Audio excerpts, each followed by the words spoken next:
Recent developments have sent shockwaves through the tech community and beyond, as industry titan Google and the dynamic startup Gemini have made headlines with their latest breakthroughs. Google, a name synonymous with tech innovation, has once again disrupted the status quo. They've unveiled plans to integrate AI into their search engines, a move that is set to redefine our digital interactions and the way we process information. With this development, Google is pushing the boundaries of what AI can achieve, challenging our notions of what's possible in the tech world. Meanwhile, Gemini, a fresh face on the tech scene, has been making waves with their innovative approach to AI. Despite their relative newness, they're proving to be a force to be reckoned with. Their unique perspective and bold ideas are injecting a renewed sense of excitement and possibility into the field of artificial intelligence. But as we marvel at these advancements, we must also grapple with their implications.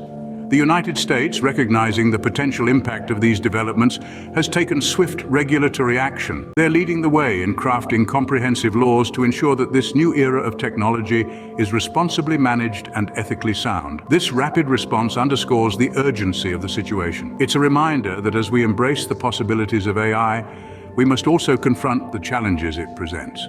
It's a delicate balancing act, one that requires thoughtful deliberation and decisive action. As we stand at the precipice of a new era in technology, countries around the world are on high alert. The next steps we take will shape the future of AI and indeed the future of our world. As we navigate this uncharted territory, one thing is clear: we're witnessing history in the making, and as we move forward, we do so with a sense of anticipation, a dash of caution, and a whole lot of curiosity.